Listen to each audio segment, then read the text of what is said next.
লালমনিরহাটের যত ইউজার রয়েছেন সবাইকে বলবো এই ভিডিওটি শেয়ার করে দিবেন একজন মানুষের কল্যাণার্থে। আপনাদেরকে বলছি এই মুহূর্তে আমি অবস্থান করছি লালমনিরহাটের রেলওয়েতে। প্রিয় দর্শক, আমি এই মুহূর্তে রয়েছি এমন একটি পরিবারে, যে পরিবারে আসার পরে আপনি যদি আসেন এই পরিবারের চোখে আপনার চোখে পানি আসতে বাধ্য হবে। প্রিয় দর্শক, কথাই নয়, কাজে বিশ্বাসী।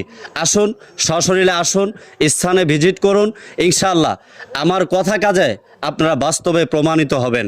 তাই বলছি, আমাদের এই অসহায় পরিবারটি ইতিমধ্যে স্ক্রিনে আপনারা দেখতে পাচ্ছেন, এমন একটি পরিবার যে পরিবারটি একজন অসহায় মা, তার শিক্ষার্থী ছাত্র সন্তান রয়েছে, যে সন্তান দুটি শিক্ষার্থী পড়ালেখা করছে, কিন্তু মাটি এমন একটা অবস্থানে রয়েছে যে অবস্থানে একটি ঘরের ভিতরেই ওয়াশরুম করছে, ঘরের ভিতরে, অথচ ওয়াশরুমের কোনো ব্যবস্থা নেই, কোনো টিউবওয়েলের ব্যবস্থা। প্রিয় দর্শক, একটা মানুষের টিউবওয়েল না থাকলে কতটা কষ্টকর হয় এবং বাথরুম কিংবা ওয়াশরুম না থাকলে কতটা কষ্টকর হয়, নিশ্চয়ই আপনি আমি ইতিমধ্যেই উপলব্ধি করতে পেরেছি। প্রিয় দর্শক, এখানে ইতিমধ্যেই আমার ডানে বামে অনেক মা বোনরা রয়েছে এবং মুরব্বী বাবাজিরা রয়েছেন, ভাই ব্রাদাররা রয়েছেন। তাদের অনুমতি সাপেক্ষে এই ভিডিওটি করছি।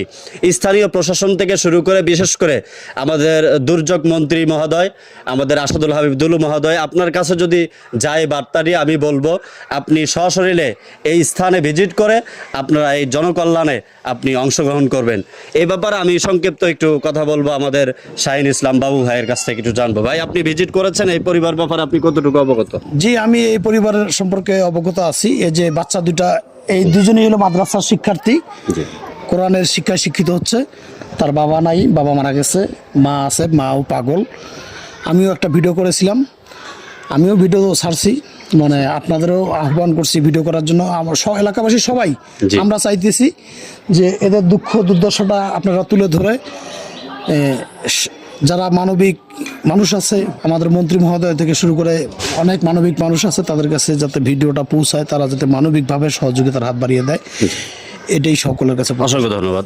পায়খানা করে, ঘরে খাওয়া দাওয়া, ঘরেই সব কিছু, থাকার কোনো পরিবেশ নেই, ঘর দিয়ে পানি পড়ে, বাচ্চাদের কোনো কিছুই নেই, দেখার মতন কেউই নেই, থাকার মতন কেউই নেই, যে বাচ্চা গুনে যে এক গ্লাস পানি দিবে তার মতন কেউ ইয়া নেই।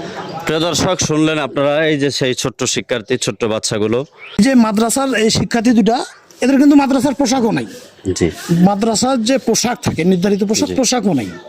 মানে একটা ভাই আছে 15-16 বছরের, ও টোকাইগিরি কাজ করে, এই দুই ভাই আর মাকে খাওয়া সহ 4 জন খাওয়া দাওয়ার কোনো রকম ব্যবস্থা করে মানবিক জীবনযাপন করতেছে। প্রিয় দর্শক, আমি আপনাদেরকে বলছি আবারও, হয় 10 টাকা